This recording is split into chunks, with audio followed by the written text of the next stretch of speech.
and Peter's show may contain explicit language and detailed plot points. For more information on the show, stay tuned to the end of the episode.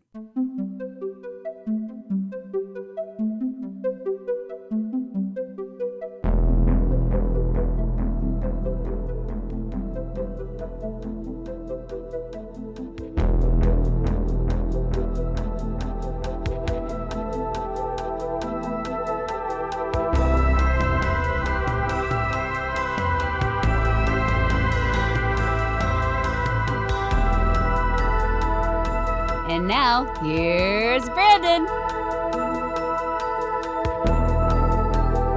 And we are back with another great week here on the Brandon Peters Show. On today's episode, we'll be discussing 1991's Don't Tell Mom, The Babysitter's Dead. Coming along for that, I'm very delighted to welcome an author of such terrific children's books as the Tangelo series, Out of the Box, and The Royal Heart, Greg McGoon. Hello. Hello. Hey, happy to have you here. Very exciting. And looking forward to talking about Don't Tell Mom the Babysitter's Dead. I'll say right up front, it's a movie with this show with like, oh, tell me a movie that I never expected someone would throw. It took me by surprise. I was like, yes, don't, because you were like, I might change my mind. I'm like, don't change your mind. I was thinking of No, I mean, like within seconds, they're like, tell me about a movie that you love that most people wouldn't expect or something. And like within seconds, that came to mind. And then I went back and forth, but I was like, nope, this is it. Like the first one. And I am, it's a classic and it's iconic, and I will tell you why. All right. So, but let's talk about you first. I always start with my guest and letting people know who the person who's gonna talk about Don't Tell Mom the Babysitter's Dead is. You one of the things, I mean, going to your earliest roots that I noticed you like to talk about, you grew up in a candy store. I did. My mom owned a candy store before I was born, and then obviously I was born, and then she still owned one. And so, I mean, I was in a candy store all the time in my hometown, and my mom was known as a candy lady, and her life revolved around candy. She sold her store actually at when I was about 10 years old. I mean, I was devastated. I think more devastated about that than my parents' divorce. I was like, the candy store is going away, because it was like a second home for me. And I had and through those 10 years of me being alive, it had switched it would move to like 3 locations on the same street in like my hometown. It just kept getting bigger and bigger and bigger. And then she ended up working for a candy distributor. And 6 years ago now, she was inducted into the International Candy Hall of Fame. So my mom is one of very few women who is a part of the Candy Hall of Fame. The plaques are currently, I want to say, at the Hershey factory in Pennsylvania, but there is talks about doing a candy museum in DC. It's been in the works for a while, and if so, the plaques will be moved there. So my mom is a candy lady, and I grew up in a candy store, and that's exciting. Yeah. Is there any like candy that you just had enough of from that experience, or one with like or first that, and then it's a loaded question, and then like a secret discovery that's like you just wouldn't have found out any other way than being raised in a candy store, or would you know differently? That is an interesting question. I don't really I mean, that's the thing is like I actually grew up in a candy store consuming obscene amounts of candy, and I never got a cavity. So I'm already a freak of nature right there. I don't really know if there's any there's a lot. I mean, just like any business. Well, the one thing that I did actually kind of learn, which you wouldn't really think about, but then it's logical when you do, is candy is technically recession proof.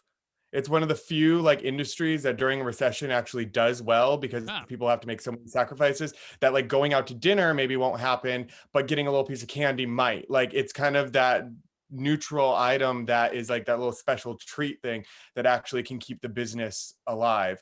I know during the pandemic, the industry's been hurting. I mean, I'm not involved in it anymore. My mom still is, but that's because theme parks are closed and everything where actual traffic is.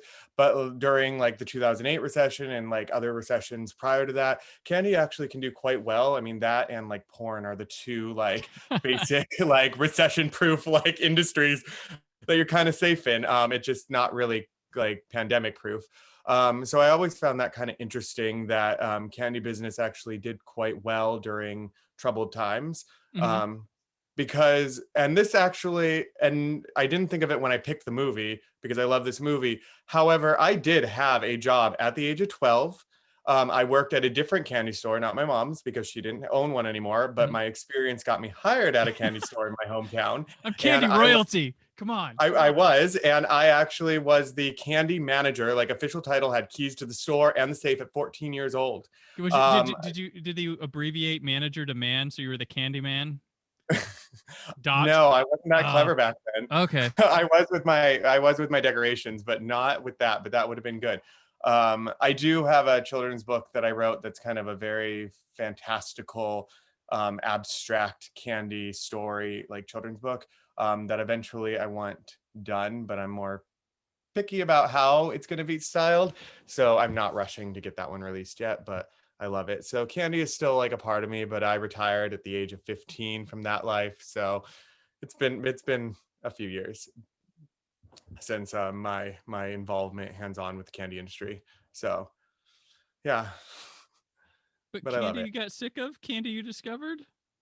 Oh yeah. Candy. You know, I got sick of all candy, to be honest, for like a good 6 years. And one time, and what really set it off was I was working all the time and I just would consume as I went along the day. Typically, I think one of my favorites was chocolate covered gummy bears.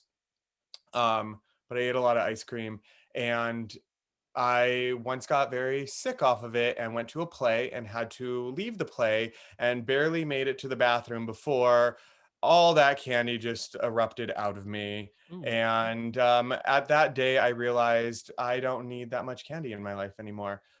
So I kind of took a break from chocolate for a little while. Um, and I mean, I guess least favorite candy would probably be, I don't know, which you said favorite and like what least favorite? Like a secret, well, one that you think you wouldn't have known about had you not been around so much candy, and then one that was like you got sick of from it. So we got the sick. Okay. Literally. So I guess chocolate would be the sick. I literally got sick off of chocolate. I mean, it was like I was just like letting out a milkshake. It was not like a warm one. It was not pleasant. You know, I have one that I wouldn't know about. You know, I think a lot of those retro candies being remade, but there's actually one candy that I'm obsessed with, and my mom still to this day gets them for me. They're these like violet candies, and I actually have like 2 boxes like over in my drawer. And because we're recording, I would get up and go get it otherwise. But basically everybody for years made fun of me and kept being like, why are you eating like soap? And I was like, it's so good. And it's these like little hard candies. They're called like violet candies. They're flavored. They're basically like just hard Pez type squares. And I'm obsessed with them. I was like addicted to, I could just eat just packets of these like retro violet candies that have been around for what, 70, 80 years? I don't even know. Obsessed with them. So that one candy, had I not have worked in a candy store, probably would never have like thought, I want this like old person candy from back in the day. Like back then you would not have like expect anybody or any child to actually like it. Gotcha. So, Excellent. yeah. You were talking about like candy and porn being recession proof. I worked in the home video industry during the HD, DVD, and Blu-ray battle, and we were like, when porn makes its decision, that's going to be the winner. It's true. They're powerful. So here we are. We're candy together, united. Yes. So you mentioned you know, getting sick at a theater, but you do have at a play, but you have a theater background. I do. Yourself, and was that like one of your first like passions to strive after, or? Yes. So my retiring from candy actually was due to theater. I became more heavily involved in theater in high school, and then after high school or during, and then there was a children's theater program I was in starting at the age of like 10. And eventually my friend and I ran the program like 20 years later, but I hadn't been involved in it from 10 years old to like 28 before it got canceled or something, or 27. So I always kept it like a part of my life, and I would fly back from New York because I was living in New York, even though I was in California and doing that. And then when I moved to New York, I got into theater and I wanted to, and I helped out at off Broadway theaters. I kind of dabbled in a little bit of everything, but theater was what drove me to New York. Well, actually, it was modeling, which I had but I didn't like that. But like theater was what I like excited me in New York that I wanted to pursue when I actually got there. So I dabbled in that. And most of my high school, like most of my experience came from high school, actually, which thankfully I went to um, a high school that was very much encouraging of the arts. So there was a lot of connections to be made through that. And I actually did a lot of scenic design as well through high school. And my former high school teacher, who was in charge of our tech classes, she actually freelanced with Disney and Universal and all the major players. So after graduation, she was like, oh, do you want to help out with things? So I actually through her got to experience kind of some fun projects with Disney and other doing like scenic work. So that was able to translate to New York and do a little bit of sets and prop styling. So I moved kind of behind the scenes and just put myself in that creative world and freelanced my way through New York. So theater was what kind of my experience in high school theater actually like allowed me to work professionally in commercial print and in terms of like acting work too. So all those kind of experience build on each other. And then I did perform in Broadway Bears, the giant charity like kind of strip show type thing. Okay. Or burlesque. It wasn't like strip, but yeah. Burlesque. So I performed in that for 3 years. So like I said, I was all over the place in New York. Nice. But yeah, theater was what really excited me, and the community that's involved in it and just creating a show. And from there, I was able to branch all over. Excellent. And through that, you're a pretty talented photographer. I've taken a look at some of your work that you have up and available, and looks like there was a trip to like Ghana that really inspired you in many ways. I mean, how much time? I mean, we're going to talk about the movie. We get to it. No, I know. I'm just kidding. So Ghana actually was an unexpected little thing. I started a nonprofit in 2012, and then I ended up moving to Ghana. And let's just say it didn't quite, I showed up and it wasn't as I expected. I had a connection to Ghana, so it wasn't like an entirely blind, like go online and sign up for like this tourism charity thing or whatever. It was kind of through somebody who was in my hometown who had a program there that I wanted to help develop that was related to arts. Well, the short version is that really wasn't a thing there. I mean, it was, but it wasn't really. So I kind of decided to stay anyways and didn't really tell anybody. And I showed up at the National Drama Company of Ghana and said, hi, I'm from America. I live here now and I love theater. And yeah, if there's anything I can do. And they just kind of stared at me and didn't know what to do. But they're like, okay, you can sit around. And I was like, great. So I just hung out with them for a while and ended up performing with the National Drama Company of Ghana at the National Theater. And then around the country, they did a little tour and I was able to like photograph them and go on like part of their leg of the tour.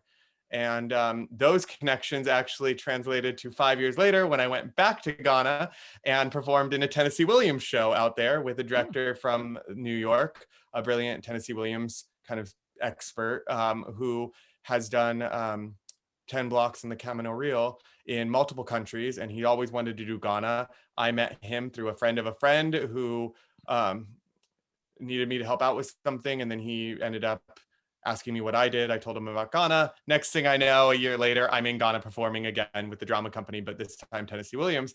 And then 2 years later, they came to America and did the same show and performed in various places outdoors, including DC.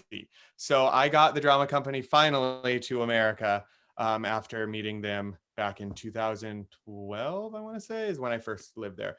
So theater was a heavy driving force while I was there, but I met incredible people just navigating my way through. I met some designers out there, one of which is a close friend, and she just started her own fashion line, all being made in Ghana to empower workers and yeah, all the good stuff out there. So that country will have a special place for me. And and theater was a big part of that too. So That's a great story. That's awesome. yeah, We touched on I that. mean, there's a lot more to that story, but that's yeah. But yeah, that's so for the like Brandon I said, Peters Show After Dark episode. We're talking all it up. Yeah, there are some of those too. But it was really, I mean, that experience kind of was in 2012, and those contact, like the people that I met there and became friends with, whether they were there or I met people who were in Ghana from other parts of the world or from the US as well, just randomly wandering the country. And they still are friends of mine too. So yeah. So my life has taken a lot of very like kind of wavy turns along the way. That's led me to do photography, and there I kind of bartered my way through photography. So that kind of picked up my photography skills, and then I did that professionally for like a couple of years after I got back from Ghana. So yeah. Yeah, no, well-rounded here, and I want to take that right into your children's books that you've been writing that are pretty. I was looking at them and I was like, oh man, this is high quality. So I need to read them to my daughter. She'll quite enjoy them. It's right up her alley, I would think. But you've got a series called The Tangalos, and Correct. that your first one was The Tangalos. The first no? So no, that wasn't my first. The first one was Out of the Box, and that was kind of like a one-off before I even knew what I was doing. Mm-hmm. Technically, the first Tangalos was the second one I wrote, but it was the third to be released because The Royal Heart came out second, and that kind of put me on the map, so to speak, because it ended up having it has a transgender princess in it. Mm-hmm. I personally don't choose to call it a transgender fairy tale. A lot of people do. It's a fairy tale with a transgender princess. Because I think the story is broader to that, and it's more about love and acceptance, and just for the idea of just welcoming the person in your life, whether you're a parent and you just accept your child, and being a leader is not determined by gender either. So at the end of the day, so it's a fairy tale about like kind of rising up to be your true self and also be the leader you're always meant to be, no matter the gender. So for me, that story kind of blew up and got me more attention than I anticipated at the time. And then getting like interviews by random places, and I was like, oh, okay, this is happening. And that kind of solidified me really wanting to do more children's books. But The Tangalos was really, I think I wrote beforehand, is when I realized I was like, this is what I should be doing and want to be doing, and encourage, like, yeah. So I'm thankful for the Royal Heart giving me kind of that platform to continue sharing other stories, because the Tangalos are all for kind of emotional wellness and just communication and talking to children, and and I'm well aware that they are quite elevated for their age range, considering, I mean, it's written in a very rhyme, like kind of sing-song Dr. Seuss-esque way, but with some difficult themes and words in there. And I did that on purpose. I don't think we need to simplify things too much for children, but I also think there should be an outlet to have something they can grow with. So if they're 4 and they only laugh at the tongue twisters and the silly words in it, great, but they're still familiarizing themselves with like kind of circular thinking and just knowing that there are challenges that we face, rather than just children's stories that are all like sweet and happy endings. Because I've worked with a lot of children over the years, and there's unfortunately a lot of situations that aren't as enthusiastic and as loving, and children need to have coping mechanisms and be able to work through that. So the Tangalos are kind of an important way to create that platform to just introduce more complex thinking, as well as just knowing that life is full of that kind of ups and downs, and it may be great one moment and may fall apart the next moment, and you just have to recognize that you might be going through a cycle and not just happy ending, okay, great, and now we move on, now what? Because I mean, again, that has its place too. I think everything does have a place. It's just these stories aren't really the story that you hand to a kid and say, okay, have fun, bye, and like walk away and let them read. It's really an experience to share with a child. I'll pull the pull a phrase, as a parent. That's the kind of stuff I want my kids to be like with, and I enjoy that you're treating them almost on a level of equality. Like you're not stupid. We can introduce these ideas. We can teach them stuff. They understand because they know more than you think. Like a lot of people Absolutely. general or want to coddle and baby them, but they're able to take things straight at face value. It's incredible what they pick up on stuff, and like having material like that is necessary. Like I would rather there's a book my daughter reads, and I hate to dog the author, but he did spell her name wrong in his autograph, but it's called like the Oh Staring no. Contest. And it's just, have you seen that one? I don't think so. It's just a pair of eyes for like 10 pages. Like, go. Gotcha. Like, and I'm just like, man, I don't need everything. I mean, they can have escapism too, but Of course. I but, mean, yeah. yeah, I really like what you've got going, and especially that, your the Royal Heart. That's pioneering into like that's why I mean you get attention because I mean you're a pioneer with this. I mean I can't think of too many children's books like that introducing like a trans character like that as in normalcy, even just as Yeah. that's how it's going. So I mean that's super important, definitely. Yeah, and that even came to be because I was trying to write a fairy tale with with LGBT themes, but I also wanted like a gay prince one. And this Mhm. was back in 2015 when I wrote it. Mhm. The Royal Heart. But I already had started a different one, but I just got so like the idea kind of took me over on the prince fairy tale that it got ahead of me, and it wasn't a children's book anymore. It was like a 5-part like outline epic thing that I was like, I'm in over my head. I don't know what I'm doing anymore.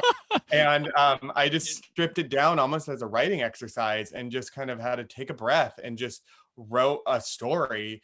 And The Royal Heart came out, and it's essentially like a Cinderella story in terms of not like rich to poor, but it's more of that transformation moment. Instead of like a ball gown, it's just like, this is who I truly am. Mhm. And that goes beyond even though it's showcased through gender of male to female, it's really that moment of like, this is who I am. So it could be for anybody like who is coming out or sharing a part of themselves. It's almost like this book being given or shared with somebody is like, I'm like the parents in this book. You can trust me. And then like, so whoever receives the book has that comfort of knowing like, oh, somebody gave me this, so I know I can feel comfortable sharing who I am with them type of thing. Mhm. So it's that kind of, so that the book is almost that like gift of freedom of sharing. So if parents can go like, I don't know, we might think our kids have things that they need to share or about them, then that book is potentially one of those stories that they can say like, this story is wonderful because we will react like the king and queen in this. Like, we love you. Right. I mean, it So, speaks volumes because I mean, you got even the kid that's not going to be will be like, oh, it's like that book, or it gets them comfortable and used to the idea from an early age yep. in their terms of acceptance, which we don't have a lot of. No. I Or- mean, we're getting more, and I think Mhm. kids are, it just, well, that's the thing is like kids are generally accepting early on until they're told not to.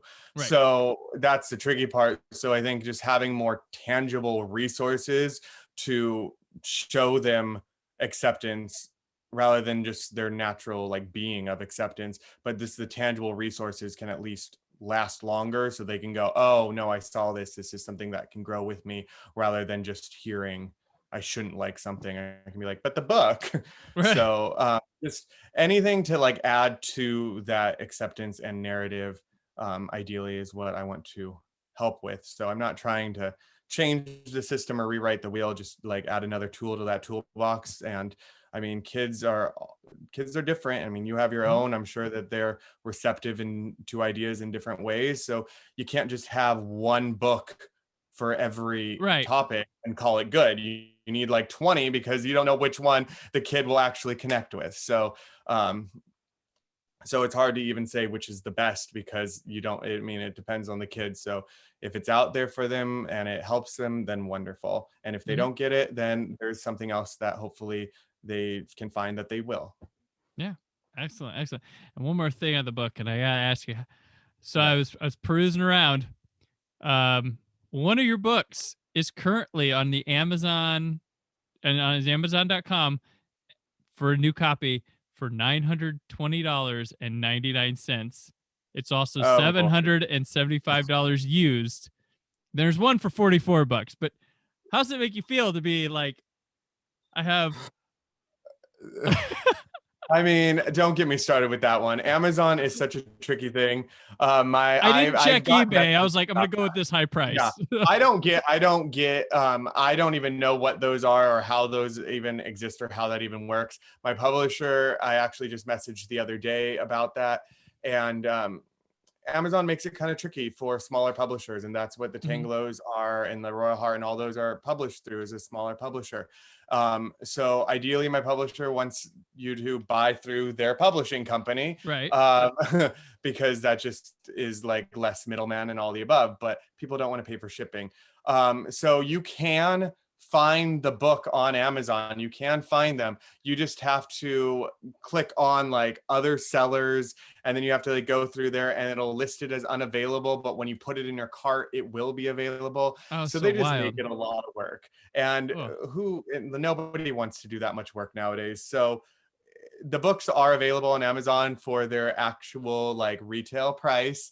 It is hilarious that it does say, I mean, I'm just like worried that people are going to think that there's like more to it than that, because we all saw what happened to like Wayfair and the high prices. And I'm like, why are my books? I meant in terms of rarity and feel like I didn't know if it was out of print and it's just like someone tried to make out of it. But I think that's what people think. But if you go to Barnes and Noble, it's available. Or if you go to the publisher website, it's available. For some reason, Amazon and my books do not get along, except for my Oliver Gilmore, the dog book, which came out last year. That one is definitely no problems on Amazon, but all my books through that particular publisher, just for some reason, just keep kind of competing for attention. And people feel like I right now say just do not buy the book for $900, because A, I'm not profiting from it, and B, don't just email me directly if you're like considering paying that much. Yeah. And dear wealthy family who really wants that book. Yeah. Just email me directly and we'll take care of that for you. And like, we could probably find a way to get you a signed copy for, the real price even. So I find that very peculiar about it. That's crazy. If it keeps to the mystique of it being rare, go for it. I'm not against it, but I am kind of bothered that the main place people shop is Amazon. People don't have access, and I just want these stories out, because you don't make money off individual sales at all anyway. So I would rather people just have the story. It's not really going to be much of a moneymaker for me one way or the other. So there is a way to do it. I'm sorry that it's hard on Amazon. Otherwise, go to Barnes and Noble or go through the publisher. You can find all that in my Instagram links. Or on my website, you can easily find all the links to the books. Okay. That are proper. So yeah.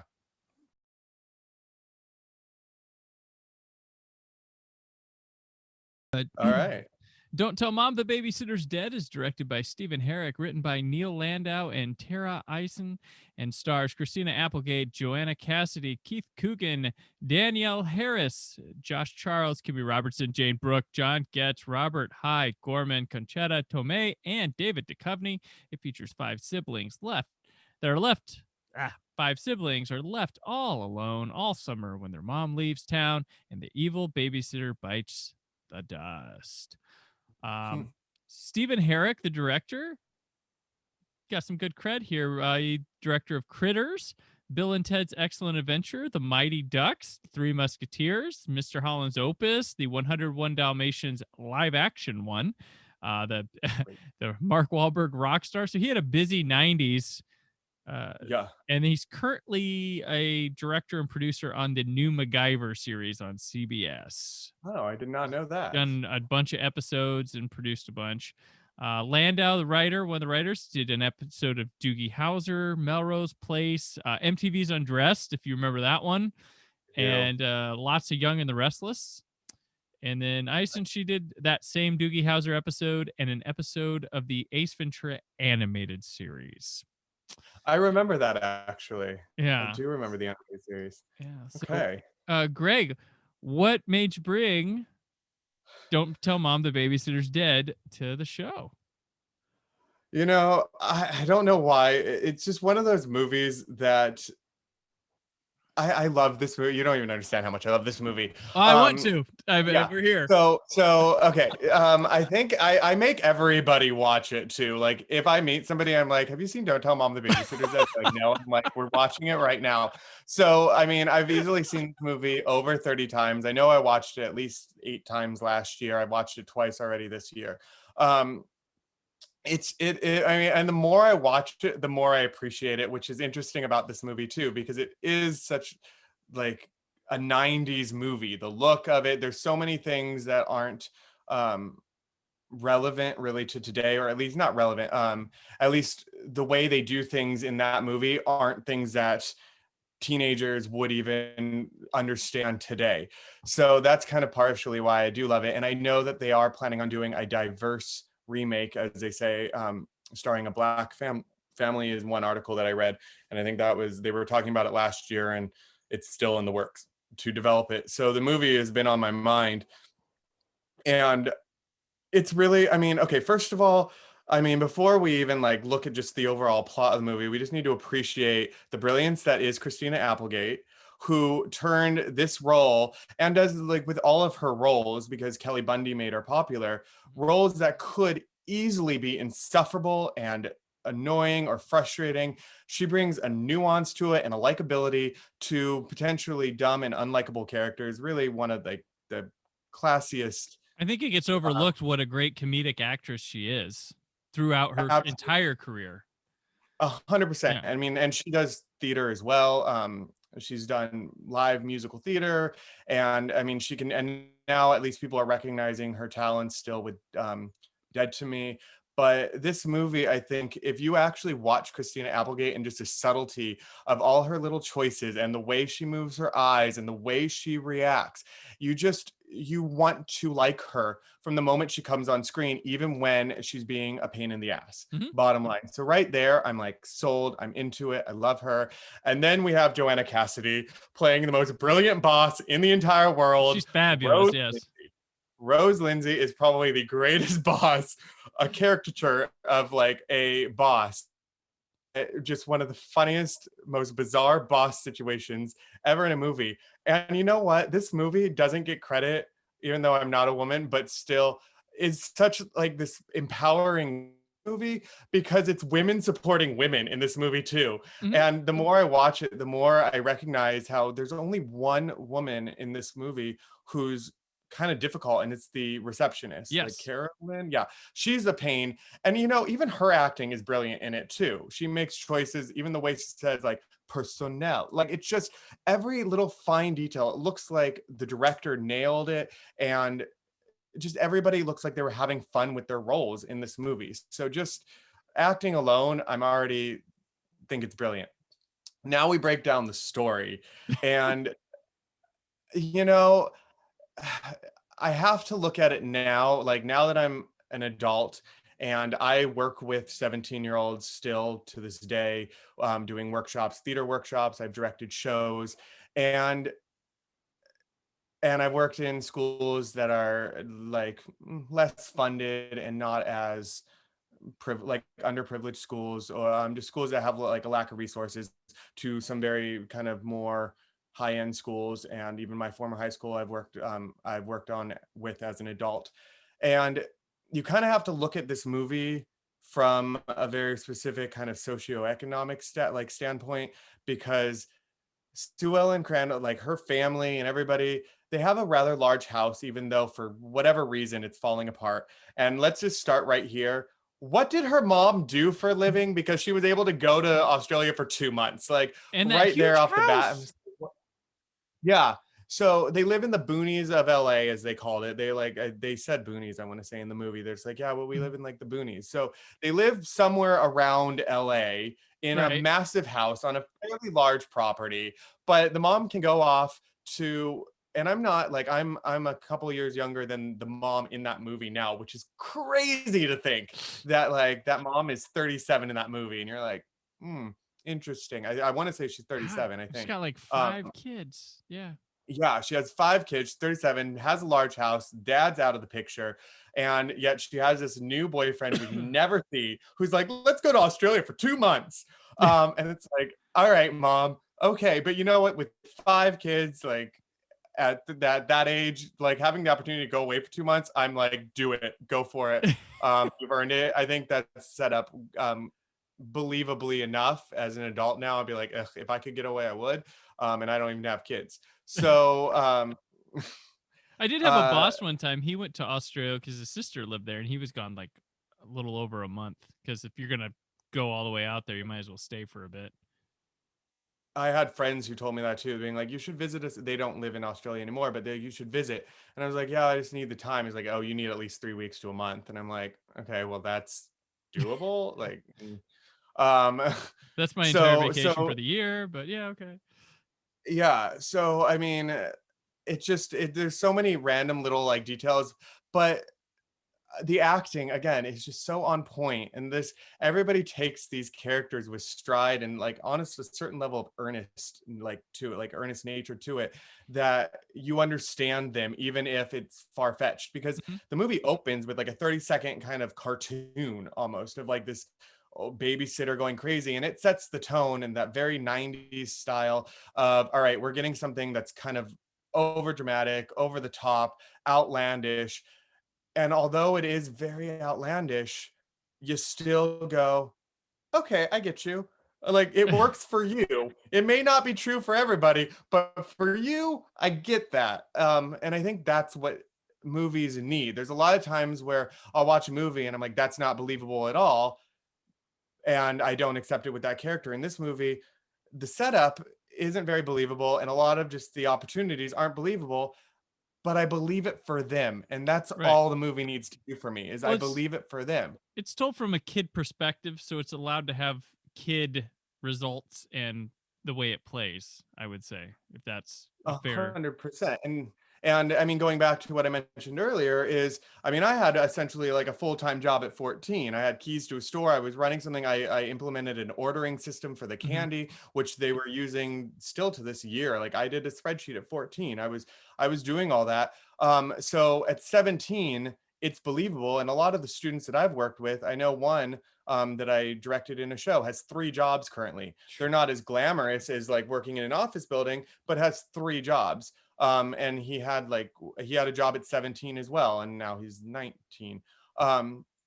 So watching kids work isn't far-fetched. But you know, it makes me wonder, like, well, first of all, this family is very white and attractive. So like Christina Applegate is obviously an attractive woman who has a certain level of maturity to her already, even though she plays a teenager brilliantly. She embodies this idea of what an adult should be really well, but it kind of plays into that like ambiguous age, like kind of Scarlett Johansson kind of does, where she played a 17-year-old and like a 30-year-old in the same year in a movie. Christina Applegate kind of had that flexibility, or has that look when she was younger, to look older. So when she is dressed up, the boss says like, what are you, 26, 27, based on her resume? But looks wise, I would believe her to be in her 20s, or to like 24, 25, I believe it. But I also believed her at like looking like she was 17 at the beginning of the movie too. Like if somebody said she's a 17-year-old, I'm not like, no, she's not, like you do with like 90210 or other teen shows where you're like, they're not 17. I believe her as 17, and I believe her as 25. And that's a testament to her acting and just her overall demeanor and her way of kind of embodying those roles.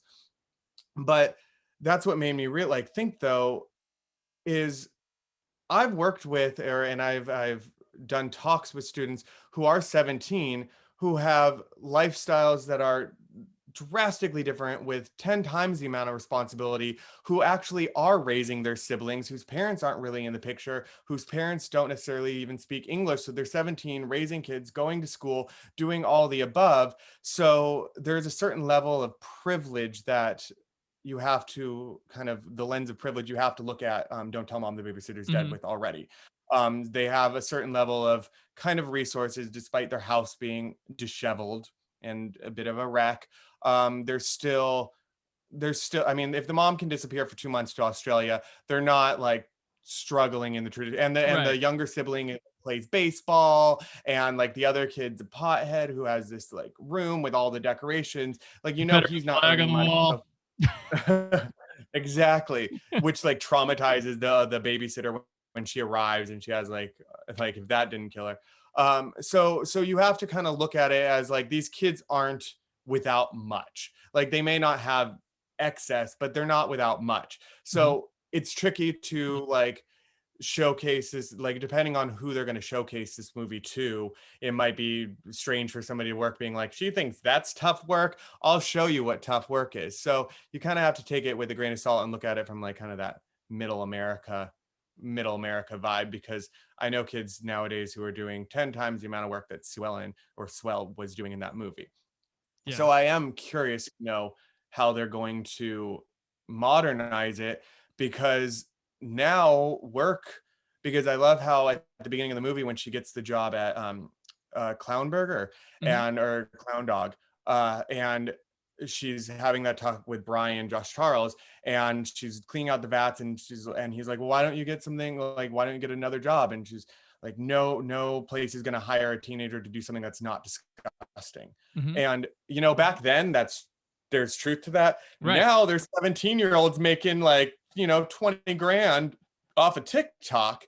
So it's fascinating to know what people have to do for survival, because they set up Don't Tell Mom the Babysitter's Dead with kind of an extreme circumstance where they really were in survival mode. This wasn't just excess cash they needed.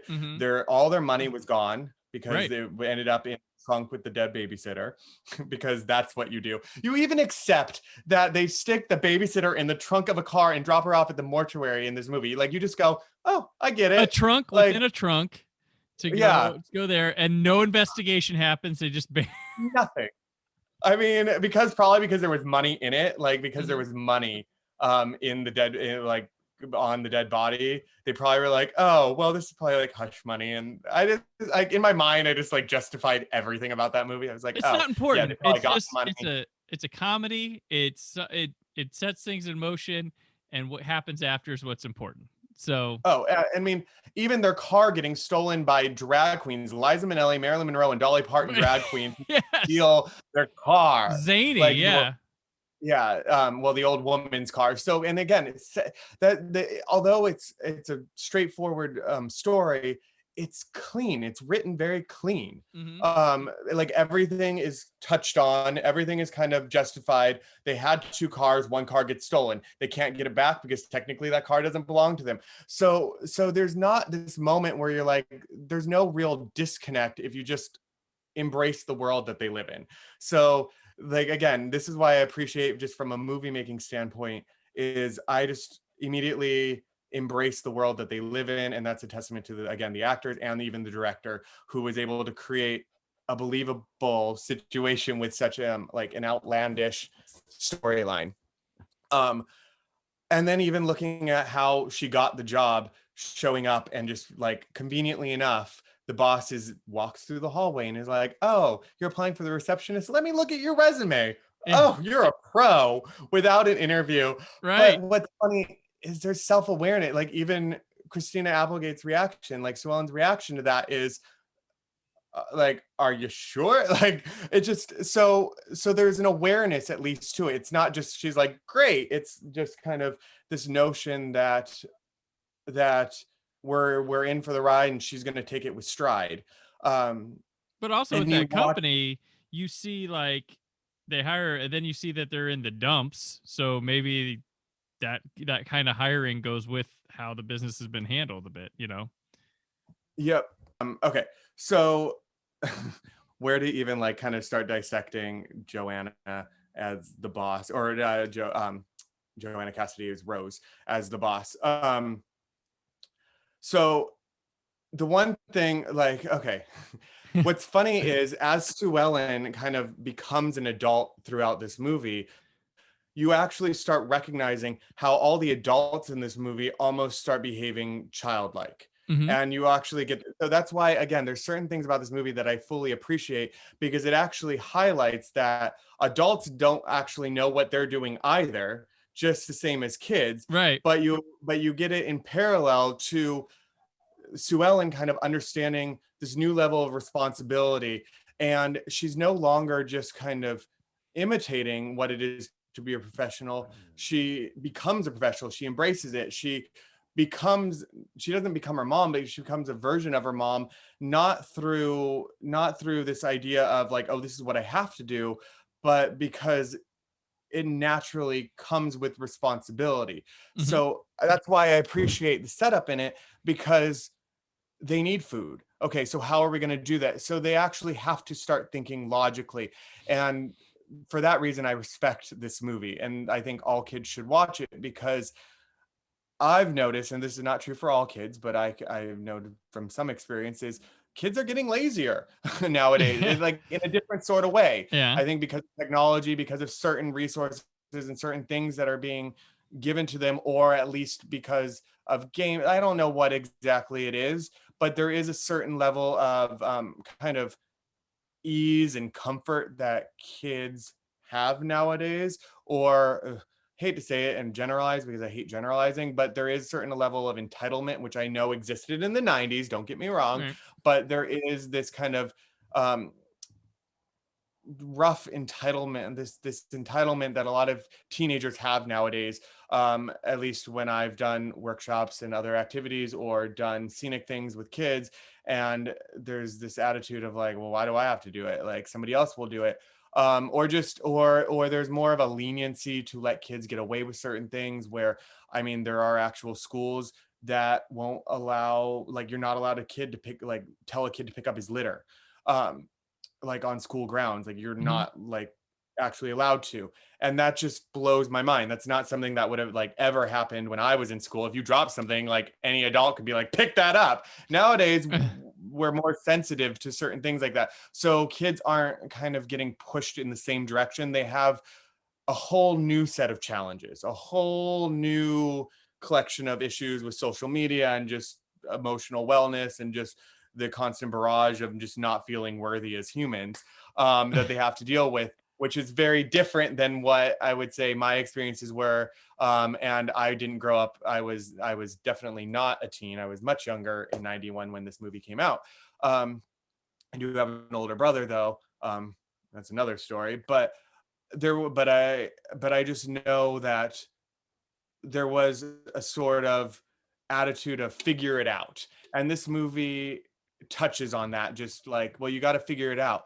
But what's nice about it is it comes from a good place. The kids don't want to call their mom and pull her away from her vacation in Australia. Like, they like the idea of being alone, but there's also in a weird way, there's a level of selflessness that these kids are showing, being like, you know what, mom's had it rough. We don't really want to bring her back and disrupt her trip.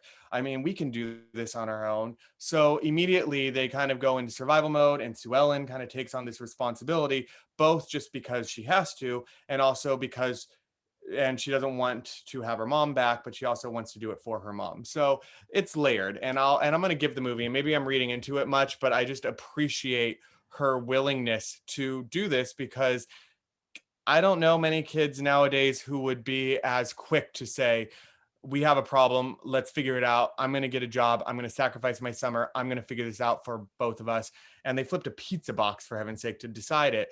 But they took the initiative. And that initiative, I sometimes feel like, is lacking nowadays. So right there's something about this movie that holds a special place in my heart, because I was working at a young age, and I appreciate Sue Ellen's willingness to jump on board with that.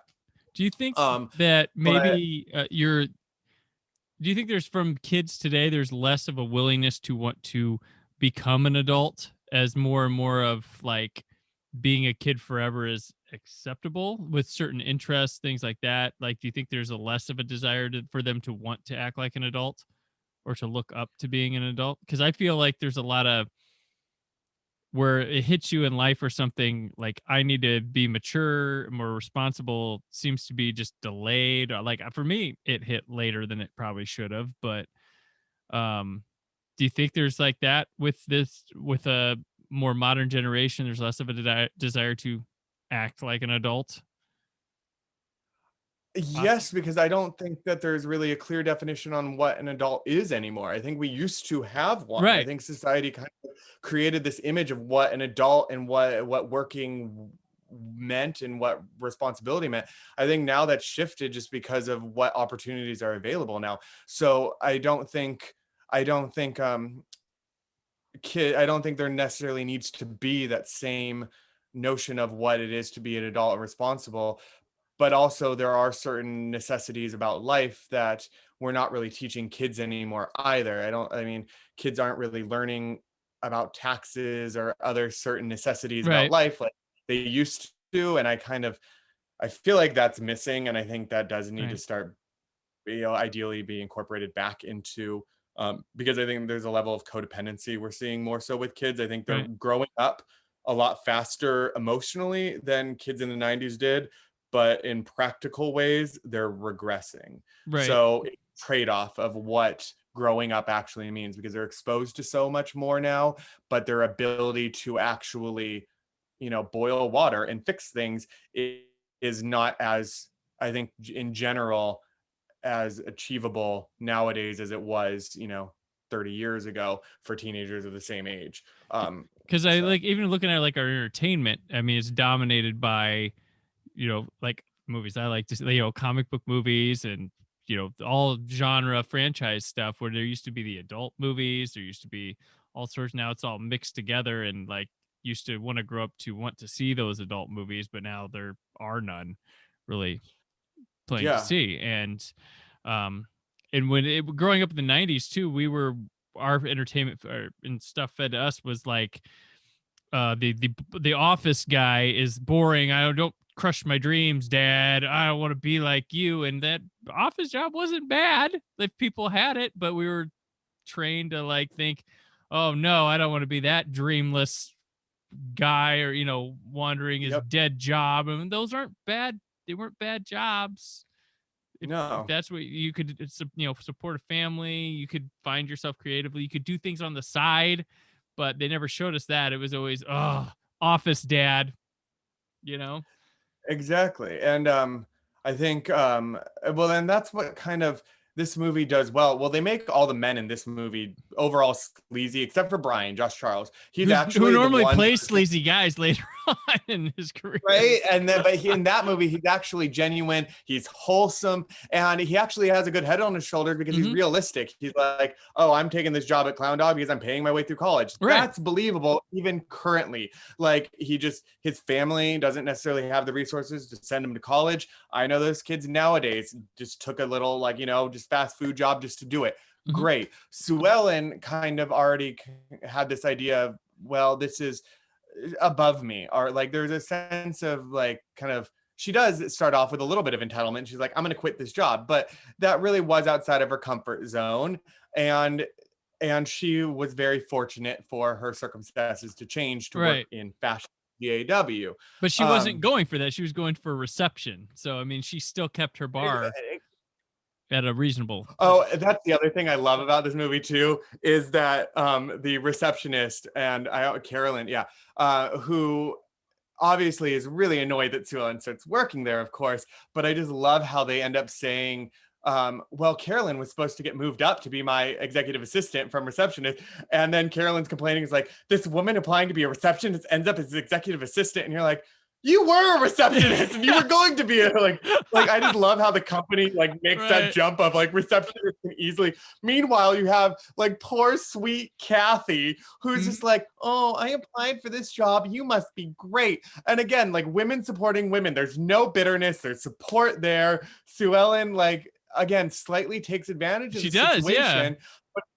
But at the same time, though, that's technically good leadership. And I get where Rose Delegation. is saying, oh, 100%. So I'm just like, poor Kathy, who's doing all this extra work, who's helping, who thinks it's like an honor and a privilege, who accepts Sue Ellen as this person of authority. Is just heartwarming and like heartbreaking simultaneously, because obviously Kathy is more applied, like more suited for the job than Sue Ellen is, but Kathy takes it with stride. You just have this awful receptionist who feels like she's entitled to executive assistant when she's probably like just slightly more qualified than Sue Ellen, even just because she already works there. So it's just funny to me that that job was just like receptionist to executive assistant is the trend, like is the pathway. But what's funny is Rose is so inappropriate, but you love her for it. Like you just like you have this like sweet talk of like, oh, every woman over 25 should have a cucumber in their refrigerator. Just the things that she says, or even just right off the bat when she's talking about like sleazy Gus and it's like, oh, he likes my fire. You know what I mean? Oh, and you're like, yeah. what are you saying? Like this is your assistant. Like you just met this woman. So But you could say that back then at work probably and just be fine. you could. But what's funny is like I love it for Rose, but then the minute Gus, he doesn't even well. And again, that's the other part that I'm like love when they go out for that lunch. When Gus takes her out for lunch, first of all, she doesn't know her martini. Would you want it sweet or dry? She's like, a little bit of both, and you're like, oh, Sue Ellen. And no one questions it, but I mean that shows you what kind of guy Gus is to not question it. Because he probably thinks, yeah, there's some red flags right there. Well, she didn't know what petty cash was either, so. True, but why would she? Yeah. But that's what I think I appreciate with this movie too, is these teenagers don't try to be older than they are either. Like, even though Sue Ellen technically is trying to be an adult because of her job, she's also still a teenager. She goes on that date with Josh Charles, which is a very with Brian at the Grunion Run. It's a very teenage, wholesome date. Like, she's not trying to talk about sex and drugs and parties. She's actually just a typical teenager who is thrown into this career life. And I appreciate that too, just because she's not trying to grow up faster than she is, but she's becoming more responsible faster than she needs to be. Right. So I respect her for that. But Gus goes on this little tangent where he like says, oh, it's not appropriate to ask your age. And she's like, no, and then he goes off on this little tangent about how women age like a fine wine. Meanwhile, he goes, but you look like your early 20s and we can have a postcoital cigarette. And you're like, why did you just talk about a woman like aging beautifully and being glorious and then like explicitly state that you want to have sex with somebody who looks very young? It's just right there. You're just like, who are you, Gus? But Gus is a mess. He made that transition believable for him. Anybody else, I would have been like, ugh. For him, I'm just like, ooh.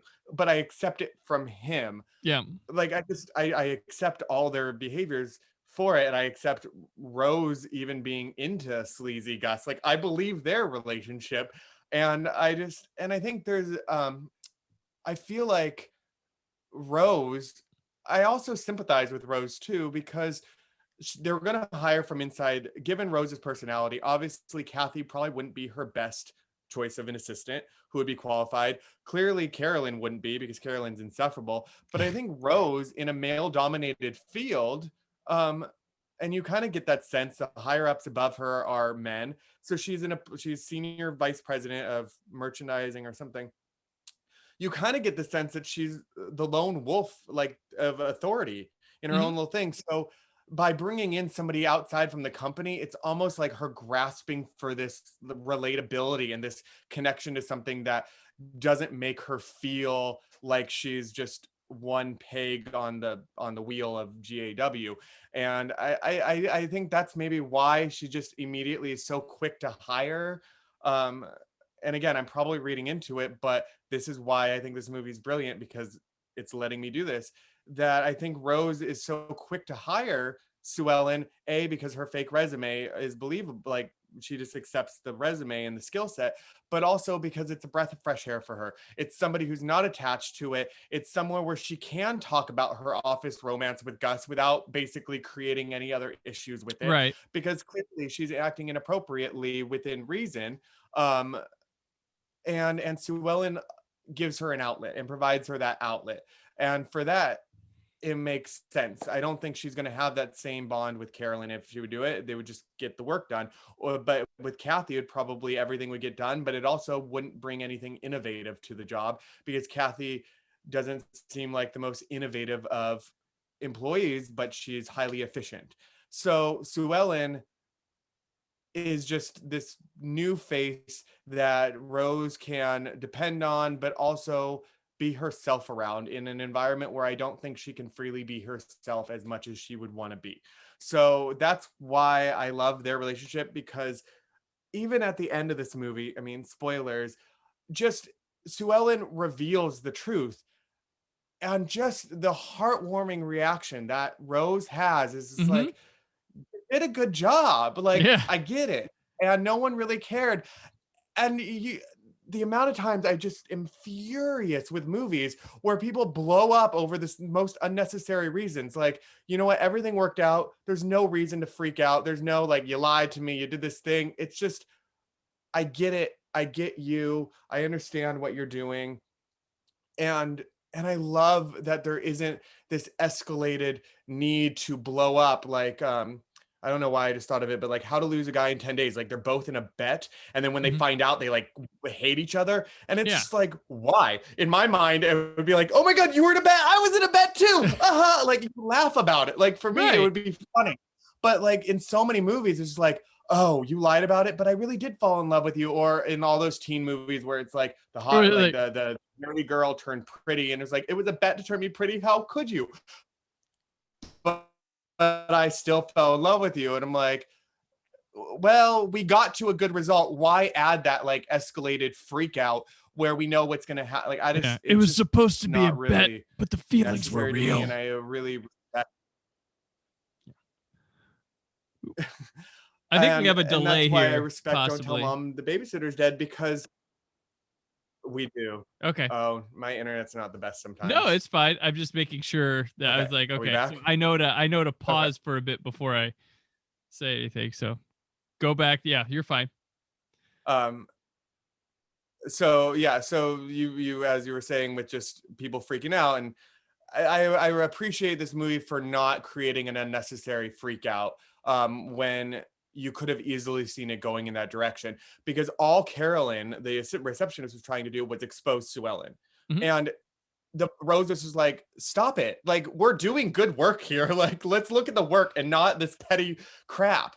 And I wish more people in power would behave that way, because it's just so charming to see like this mentorship relationship that grows from it. Sue Ellen actually valuing her work and the ideas that she has. It's corny. I mean, you're just basically making bright the same clothes, but just brighter. I mean, nothing is really that exciting about her ideas, but you just love how everybody comes together for it. And it's not some petty thing, and it's not some giant like explode, like unnecessary tangent, or like the assistant getting up and like calling out on the loudspeaker. Like, nothing like that really happened, and you see that often in movies, and it annoys me.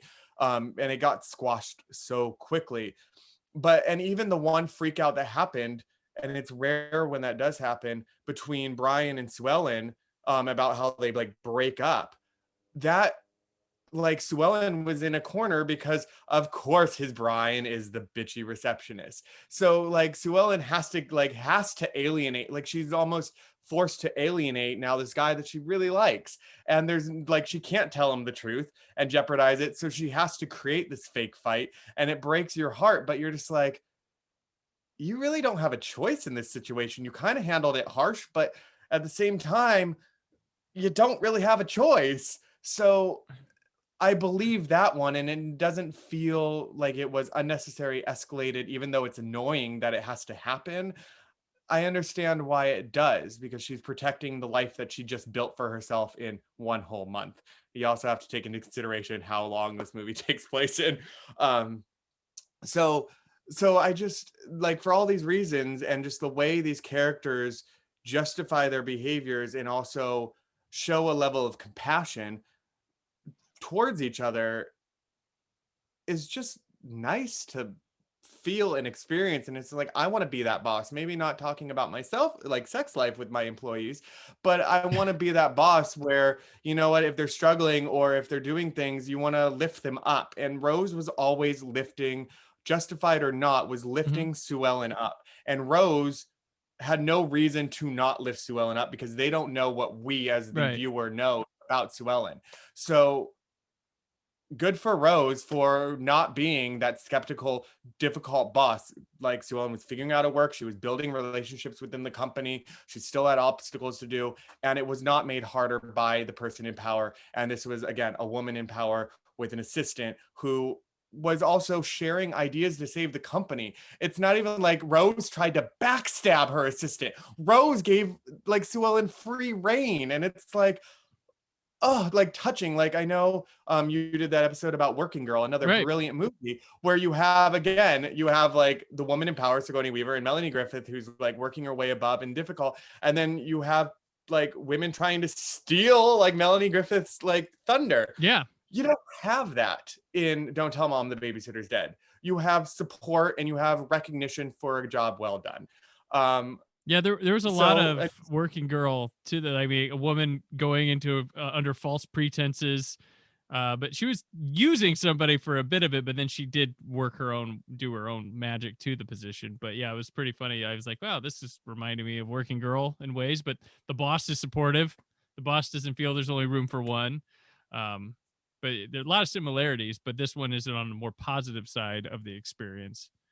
Which is probably why I love it so much, because again, and this is why I do feel empowered while watching this movie, because it's also a classic tale, which is why I think it would, in certain ways, it can be updated. But I mean, I don't know if it can be updated. It's just somebody learning responsibility put into like that position. I don't know if it could ever be the same movie, but it's the classic story of fake it till you make it. And that's a hard thing for me to embrace. I know when I was doing different work and I turned down opportunities just because I didn't believe in myself sometimes, Sue Ellen had no choice. She was just like, I can do this job. And I don't know if I would be as bold as Sue Ellen. And sometimes I want to like embrace my inner Sue Ellen and just being like, I could do that and get it done. I've gotten a little bit better later on as I've grown up, but at 7, I guess there was a certain level of like, I could do that attitude that I had at 17. But I don't know if I would I've been as confident as she was. And I love her confidence. And, you know, given that I'm almost twice her age right now, like as that character, not as Christina Applegate, but as Sue Ellen was in that movie, I'm almost twice that age now. That confidence is something that I still sometimes wish I had, of just because I'm a freelancer, I still have to sell myself for various jobs and just sell my work. And I know I believe in it, and and that's what's most important. But also, you know what, to survive, other people kind of have to believe in it and find it and do it too. So you kind of have to be your own salesperson. And I'm terrible at it. And Sue Ellen did it because she was put in a situation too. And I think that's a telling. And I like the idea of watching teenagers be put in a dire situation and see how they're going to figure their way out of it. I think you get a lot of ingenuity. You get some unexpected things. So I'm curious about what the new story will do about sticking a teenager who's forced to survive and raise their family, who may not have grown up in that environment. I don't think Sue Ellen really had to take care of her siblings before her mom went away. So unlike a lot of teenagers who work in or who live in maybe less well-to-do families, Sue Ellen's family and teenagers who kind of are within that realm of things currently who knows what modern day equivalent there would be to finding a job in a thing. Plus, that's the other thing I forgot to touch on: social media. How do you remain anonymous nowadays? Right. How One of does the kids is going to be a know? hacker. One of the kids has to be a hacker, know how to like set up fake profiles and connect systems. That Exactly. would have Like, to be do it. they privatize all their social media? Like, so like not only are they having to now get a job in this, I don't know anything about like the new one other than they're just making it more diverse, but are they going to not have social media? Are they going to be active social media? Is it going to play a part in it? Because you saw how the Carolyn, she was like, oh, I called personnel and had to look up for her driver's license. They looked up for all this information. Now you just type in somebody's name online and you're going to find a million photos of them, Oh, yeah. especially a teenager. So it's like, can you fake it in the same way? But you also now have influencers, and more power to them, faking it every day as well. Like, they fake their lives potentially, and their responsibilities, and have created these followings and these careers. And there's a documentary on HBO called Fake Famous or something, where they highlight three ordinary people, and they are pretty ordinary, who don't have following on social media, and they buy them followings. They do the photo shoots, they try to build fame for these people and turn them into influencers. And spoiler, it works. So like, you can fake your way into becoming an online celebrity without work, really. Well, I mean, it is a lot of work. It depends on what you're willing to do. So I'm curious to know what a teenager is going to do now to find an office job. Like, is the new one going to be in an office job? Those aren't as common nowadays. And I don't know about you, but I think kids look younger than they used to nowadays too. Like, a 17-year-old, I would go, you look 17. It's rare for me to see somebody who's under or who's 17 and being like, oh, you could pass for 25. Like, right. Yeah.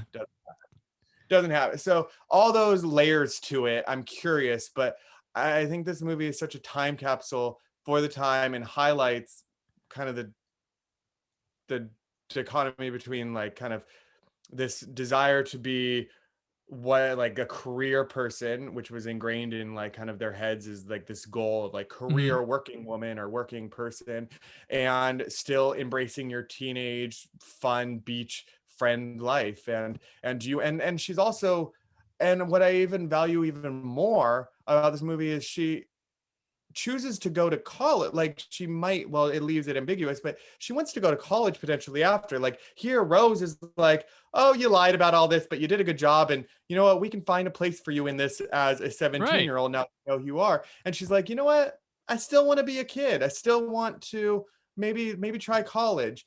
And nowadays you do see both, like what we talked about a little bit earlier, is the idea of an adult has changed, but we do see this rush to adulthood, but also a rush to stay a child. And people just want to make money now. Like, people don't want to work. Yeah. I mean, so in this movie, it showed a teenager valuing hard work and doing it in a way where that work may be tedious, but it's appreciated. And I missed that. I was at the late end. Like, I mean, I was working more early 2000s, even though I started at the candy store at 12 in the late 90s. But like, when even a tedious job, when it's respected, makes you want to do it. So I don't know what's in store for the new version of it, but this movie just melts my heart. That it's just, I want to be in this world where people are supportive and encouraging of ideas, and that level of mentorship, and just fake it till you make it. And I think quarantine and COVID and all that, because that's kind of shifted everything in my life. Like, all live events and like scenic stuff that I was doing doesn't exist anymore. So it's kind of forced me into more of my writing hat, which has fortunately been a good thing. But I also kind of had to put on this, like, all right, it's go time. This is what I am, and this is what I have to accept. And when I really started breaking it down and everything that I had done in the past and what I was working on, I was like, why do I constantly doubt myself? And I just need to be a little bit more like Sue Ellen and just say, like, I'm right on top of that, Rose.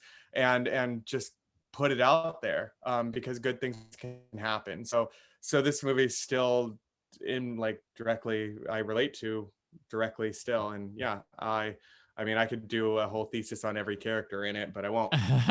So I need to get you a shirt like yeah. "Embrace Your Inner Sue Ellen." I heard that phrase you used. uh, A pillow or a shirt or something that. I would wear it or hang it on a wall. 100% embrace your Sue Ellen, like inner Sue Ellen, because, or your inner swell. Yeah, swell bothered me. It's Sue Ellen. She's Sue Ellen to me. I'm not a part of her inner circle, probably. No. Yeah. So this is probably why, yeah, for all these reasons, why I adore this movie. And it just seemed like everybody making this movie had a good time, and I Right. really hope that's true. And I didn't do too much like searching online to find out, but I didn't see any scandals with the cast or anything Nope. that's happened since then, or with anybody involved in the making of it. So that's also comforting to know that it looks like it's just like a solid group of people back then who are still doing solid, great things today. And One of the kids had a drug work. problem on set. That was about it. They just started cutting his scenes. And it Yeah. was the not the older brother, but the next one was the one. The one that dated the girl, the one who bought the diamond for the girlfriend. Yeah. He had apparently had a drug problem on set. So, and I'm like, wait, he looked like he was like 10. But hilarious. Yeah. Well, I mean, let's just be real. Those like kids in the 90s, I mean, look at the cast of like Saved by the Bell and all the stuff happening behind the scenes. Like, I mean, there was a lot of stuff going down with those. I feel like, and again, I'm not like an expert on Christina Applegate's personal life, but I feel like she played characters that may make you think that, but she actually wasn't really, she didn't get sucked into that as No, much as I don't other think so. Yeah. So she's just a treasure. I adore Christina Applegate. And she wasn't movie. They wrote this for Winona Ryder, and they casted Justine Bateman first, and then she had to back out. So it became, and apparently Ed O'Neill, they had a connection to him, and he talked to Christina Applegate to get her to look at this one. Wow. And she was like, I mean, Married with Children was kind of, I don't remember the exact dates of it, but she was already a thing because of Married with Children. It was like a couple seasons in. Yeah.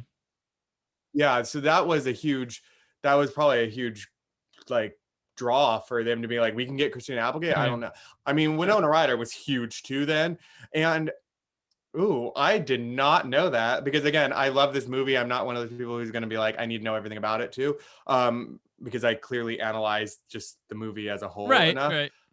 I don't think I could actually picture Winona Ryder doing it would be a very different movie. Well, the writers wanted it to be more dramatic when they wrote it. It was called The Real World, and the title was changed because they didn't want to get into problems with MTV.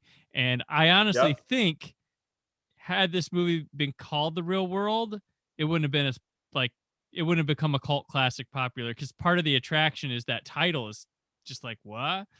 And I think that was a good move. But apparently the only contention was between the director and the writers during the making of this movie, because they had a vision for it being a certain way, but they went more comedic with everything, and that wasn't their intention, apparently. Fascinating. And now I just want to, like, if any of the writers ever for some reason want to listen to me ramble about my love of this movie, I would love to talk to these writers, because now that I've like am dabbling into screenwriting, and I had an opportunity to do a script and things are in the works on other things, I get that idea of just like having one idea and then people being like, well, you need to change this, this, and this. And you're like, do I though? Because I think the writing is pretty brilliant in this movie. So I hope that the writers are happy with what it became, because I bet you they were ripping out their hair during the process of it. But I hope that they managed to still put out something, or at least find that middle ground where they're excited by it as well, because it would really like hurt my heart a little bit if most writers are getting contentious with what even a great movie the writer's like, well, it wasn't my original, that happens. I mean, movies touch so many people's hands, and what it is from the writer afterwards, it's like, you gotta let it go and let it become what it does. They only, Yeah. they did have one other casting swap. Jennifer Love Hewitt was in it, and Kids Incorporated wouldn't let her go, so they got Danielle Harris to swap there. Okay. For No, Melissa. I mean, Danielle Harris is wonderful. And I think I Jennifer Love Hewitt could have totally done it, but I think Danielle Harris, if it was written the way that it ended up on screen when they were looking for Jennifer Love Hewitt for it, I think Danielle Harris was the better choice. Yeah. I think it's more believable to see Danielle Harris with the whole like softball and the sports aspect. Not that Jennifer Love Hewitt couldn't do it. It just I remember seeing her on Kids Incorporated and other things when she was younger, and she was more in the Christina Applegate kind of fun and flirty vibe to it. Danielle Harris can give you more the pretty looking tomboy. Exactly. I think Danielle Harris would like sold being put into the pink frilly dress and the big bow more so than like Jennifer Love Hewitt, where you would be like, I kind of believe that on you, Jennifer Love Hewitt, but Danielle Harris, you're just like, ooh, that's awkward. Yeah. So, but I think Jennifer Love Hewitt, who I adore as well, would have done just fine in that role. But they were two of my crushes during that decade, so they went right with whoever they picked for that role. Well, there you go. So yeah, no. I mean, I love that you just like shared information about this movie that I did not know. So that is exciting for me. When did you first see the movie? I saw it like on Fox. It was like a big premiere on a Sunday night. I watched this movie, but I didn't see it on VHS, or I don't think I saw it on VHS. Maybe I did before the Fox thing, but I specifically remember a Fox airing of it. I know I saw it on VHS first. I probably would have been 9 or 10. I know I was living, it was before my parents' divorce. Well, it was around the time of my parents' divorce. So like 9, 10-ish, 11. Because I know my dad had moved out and we still were living at the family house before we got a smaller place. And there was a video store, like a VHS, like you go in, not a Blockbuster, but just like an independent like movie store. And I used to, during the summers, just rent tons of movies. So it was like 90s movies galore, it like for me. So I mean, I vividly like remember like renting like Death Becomes Her and like Don't Tell Mom the Babysitter's Dead. Just like everything within that vein, like a lot of Goldie Hawn is just a national treasure too. So a lot of Goldie Hawn movies and Don't Tell Mom the Babysitter's Dead. So it was around that time when I was on like a massive, like I wasn't really that sociable. Like I was kind of more introverted at that point in time when I was younger, and I just watched VHS as much as I could and just went and like rented my movies and went back and did it. And I know that was one of the ones that I rented. So that would have been probably like 97, 96, 97, probably when I first saw it. So 5 years after it came out. Okay. So I was probably like I was a little bit younger than the middle boy when I watched the movie. So, and I was having like those angsty like middle school crush problems and all that. So yeah, that but I do remember it then, and then I remember like showing, because I was an RA in college as well. And I made my residents watch Don't Tell Mom the Babysitter's Dead. I also made them all watch Showgirls. I mean, I didn't make them, but I love Showgirls. And I could talk about the brilliance of that too. But now there's like documentaries. Noted. There's like documentaries now about it. Yeah, so like Don't Tell Mom is always on my list. And then like I just, when I was living in New York, if I had friends over and they're like, oh, let's watch a movie, I have it on DVD. Because I know you have a massive DVD collection. It's not on Blu-ray yet. I know that. It's only on DVD right now. So it is still on HBO. It is on HBO Max. Yep. Yeah. So you can stream it, but I do have it on DVD. I had to buy it twice on DVD too, because my first one went missing in college. But I used to rent out movies. I really, to be honest, I left my door open and let people come and go as they please. There's only like 4 movies that really ended up going missing over like 1 year. And that's pretty impressive considering how free I was with my movies. One of which was The Hours with Nicole Kidman. I still like remember, even though it's been what, like 12 years. With the note. Yep. And she got an Oscar for that, right? Yeah. So this was, but like, when I was looking at movies for this was the first one that came to mind. But then I realized that like every movie that immediately came to mind were all in a similar vein, because another movie I adore, which came out later, which I saw in theaters, Romeo and Michelle's High School Reunion, which I'm sure had to have been influenced by Don't Tell Mom the Babysitter's Dead. Like, there's no way that the people who created Romeo and Michelle weren't fans or weren't influenced by Don't Tell Mom the Babysitter's Dead. I can't imagine it, because there is this certain level of just Lisa Kudrow and Mira Sorvino just looking for jobs, the same kind of montage manner as we get in like a 1991 movie, Don't Tell Mom the Babysitter's Dead, when I think Romeo and Michelle was what, 98? 97 actually. 97.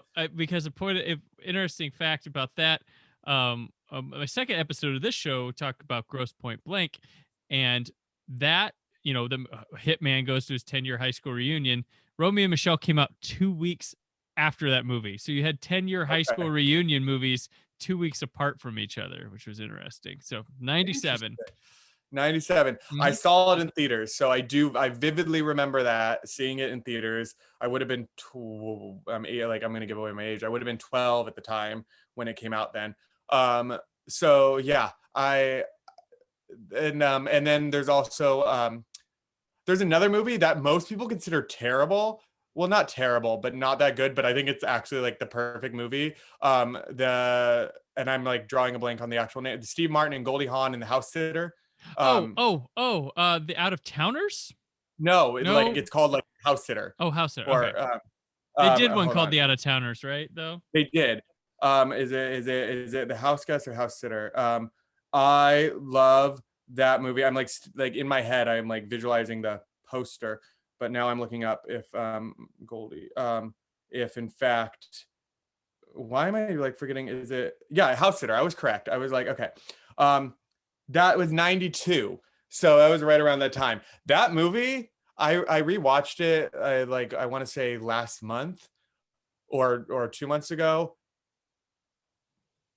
Perfectly crafted movie. It's so far-fetched and outlandish, but you know, testament to Goldie Hawn and Steve Martin. They make that movie work. They make it work.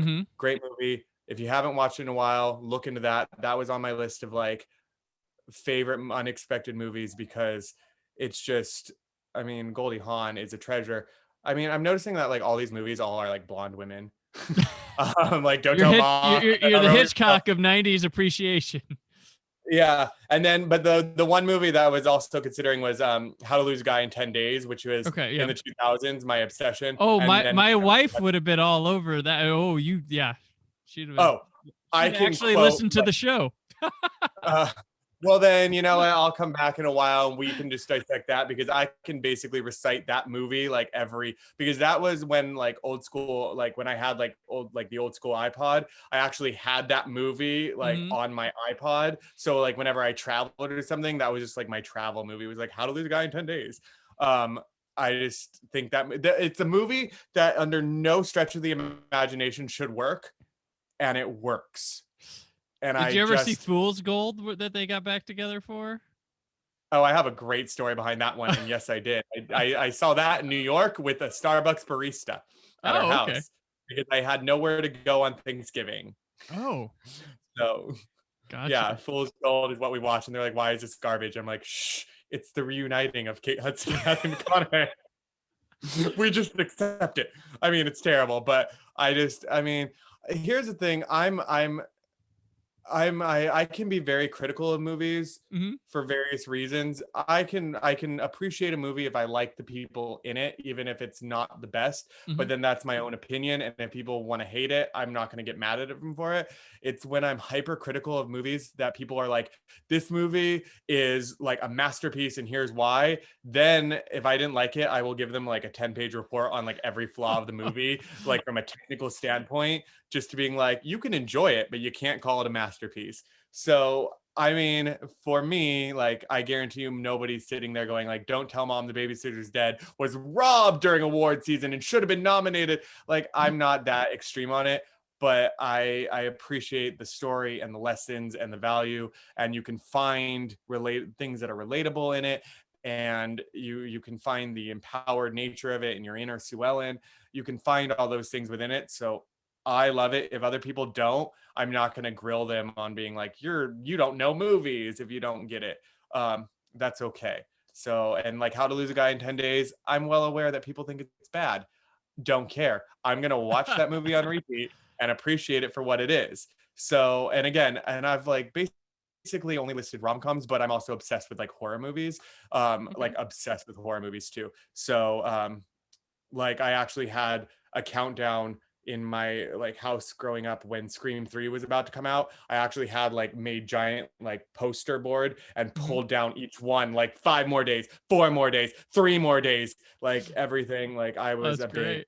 big person. So I love movies, but the ones that tend to stick with me are just movies that I feel like I need to, things that give me confidence or show me like a way of living that's just nice. And Don't Tell Mom and Romy Michelle and even Tu Wong Fu is another like kind of brilliant movie that's empowering that I just can put on and just feel at peace with it on.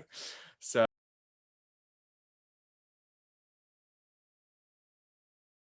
So here we go. What else? This is where we discuss other things we may have worked on, put out in the world, or just taken in: movies, books, TV, music. So, Greg, what else? oh man, I mean life. Okay. So this quarantine and everything, I haven't been watching as many movies and TV things as you would expect because I hate to even admit it, but I'm going to embrace it fully. I have become a YouTube person. I'm obsessed with YouTube. Like I can just spend there are like 20 channels that I adore and I love, and I will put out some of them make sense, some of them people probably would be like, "Really?" But YouTube is kind of my like daily go-to, ranging from like art, like artists doing like random videos like Drawfee or Casey Golden or Chloe Rose art, where they just like try out art products or create fun characters through random um prompts. Or I even like watch some like unboxing like YouTubers for no reason at all, but I totally understand why those videos are like popular, and like some of those like pretty bubbly enthusiastic girls get hundreds of thousands and millions of views even though they have no connection, like any other content relates to me personally. It's like you put it on and it's like you're hanging out with a friend who's just talking to you. Like I get the appeal of, I don't know, like this whole thing. Like for years I think I'm making a point of it is because for years I just never thought like highly of it, or I just kind of questioned it or rolled my eyes at it. And now I fully get the appeal of kind of that noise, especially when people are kind of more isolated and lacking connection. Just putting on somebody like trying on clothes for 20 minutes, just video after video, it makes you feel like you're hanging out with somebody. And that's great. Or I watch and I don't know if you know this YouTube channel, but you would love it, CinemaSins. Oh, no, not me. Not for You me. don't like it? Oh, No. it's so funny. Oh, no. I don't like The way they wrote. No, I don't like those. Okay, it's just the official channel that does it. The Okay. official channel. Mhm. There some of them are really good where they just kind of they just watch the whole movie and like do 20 minutes of wrong, point out everything like wrong about it. Some of it is hilarious. I could just watch those, or I watch like What Culture Horror, like the list of like 10 best villains in horror movies, or like the best like final girls, or like the most random like death scenes, or the most gruesome death scenes, or the most shocking twists, or I don't know. I could just watch those videos on repeat. So YouTube is really become something I've embraced fully and I adore. And then podcasts are also my thing. And I get people hooked on podcasts all the time now. But You're Wrong About is one of my favorites. Yeah, I adore You're Wrong About. And now they have kind of like branch off ones, which include Maintenance Phase and Wire Dads. So those three have like overlapping guests, overlapping hosts. And I just adore those three podcasts. And then, yeah. And I watch a lot of astrophysicists on YouTube as well. One called Dr. Becky. She's lovely and wonderful. So my interests are quite a large range, from watching like Mia Maples and Hope Scope and Sierra Schultze, like do clothing videos or random like home makeover things, to astrophysicists talking about black holes and like PBS space-time. So Gotcha. Yeah, it's just, that is my life right now. If you want a really good film one, I'll recommend Patrick Willems. He does like film essays, but he's also like a filmmaker, and they're just really entertaining. And he's been serializing. There's like now a story that goes with his, film studies and stuff, like with him and different characters, the people that show up in them. But he's really talented. He did this. He got noticed. Like his start was he did this like Wes Anderson's X-Men short that everybody saw, but it was like a Wes Anderson movie, but with X-Men, and it was really funny. But he's does just essays, and they're brilliant. I mean, they're well shot, they're well done, and it's really great stuff. And he's tremendous. So if you like film stuff on there, I highly recommend him. Myself, my last episode, I'm doing this John Hughes 5 movie Blu-ray set review, and talked about Some Kind of Wonderful on the last one, but this one I'll bring up She's Having a Baby, which is an odd title because I feel like you can't say she's having a baby. It's got to be like she's having a baby, or she's having a baby, or she's having a baby. Like it's just a weird, to me, I don't know, maybe I'm crazy, but I'm like, it's just a weird title where I feel like I have to be expressing it somehow, like not just Kevin Bacon starring in She's Having a Baby tonight at 8 on HBO. Like I just can't say it like that. True. But this is a wacky movie. Have you seen She's Having a Baby? I have. It's been ages. That was one of my like VHS ones. I swear, I remember that one. It's very Family Guy before Family Guy. Like a little like he like drifts off into these weird scenarios. It gets crazy. There's like a musical number with doing the lawn, and it was a lot wackier than I thought. So like I watched some Kind of Wonderful, which I thought would be a peppier movie. It was not. She's Having a Baby, I was like, this is going to be a little more serious. It was not. So interesting. But like aside from that, I did for the first time I binged all of True Blood recently. Oh, okay. I didn't make it far in that one. I read the first book of True Blood, liked it, started the HBO show. I was like, I don't know if I like it. I mean, I partially wish that there was somebody recording me while I watched it, because my face through half the time was like, what? Oh, like I just kept pulling faces and being like, it's a fascinating show of, gotcha. I don't know what is going on, but I think I got through it only because somebody made me like, I was like, you have to watch it. And then I was watching it with someone, so that helped. Mm-hmm. And then they had already seen it and really remembered liking it. And then we're rewatching it. And then by the time we got to like season 4, he was just like, I'm kind of over it.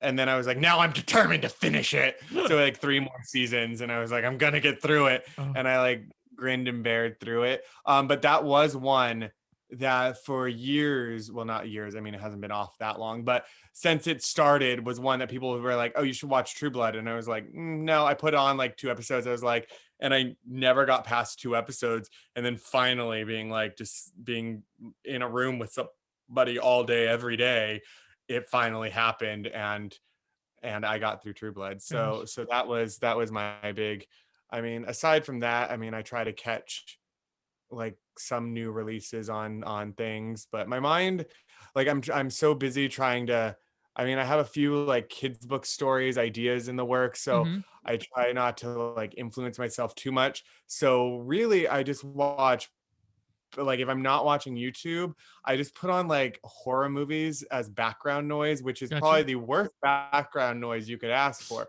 Huh. But it works.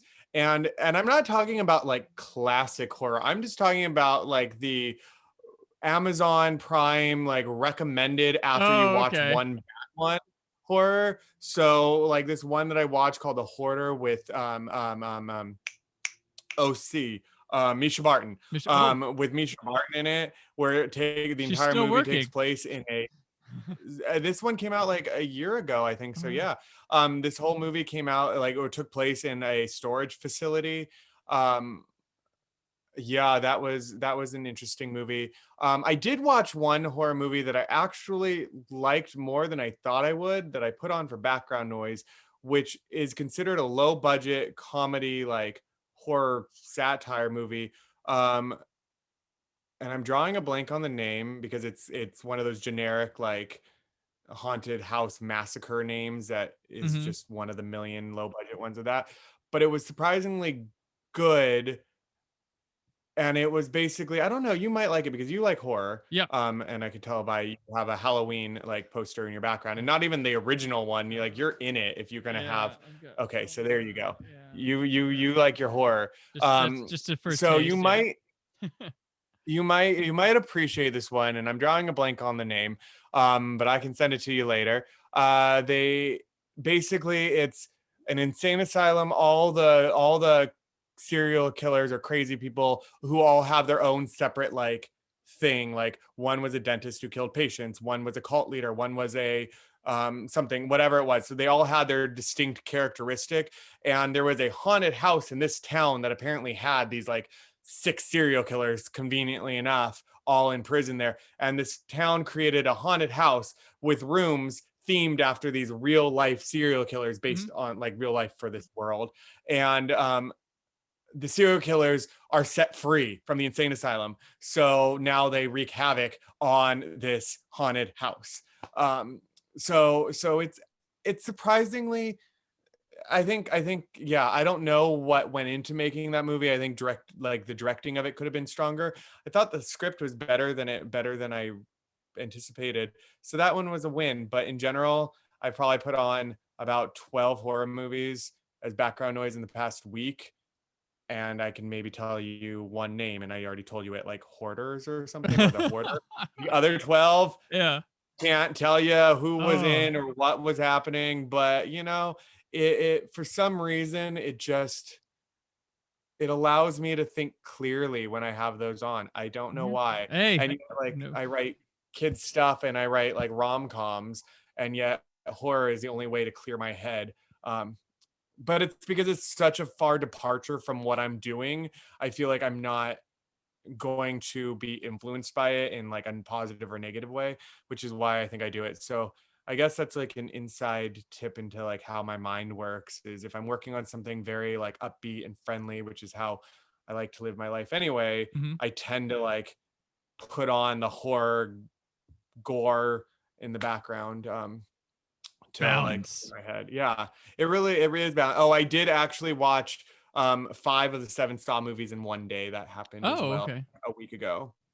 So, and those movies are underrated. And there was an entire podcast that I listened to Dude, about Saw why 6. Saw 6 is awesome.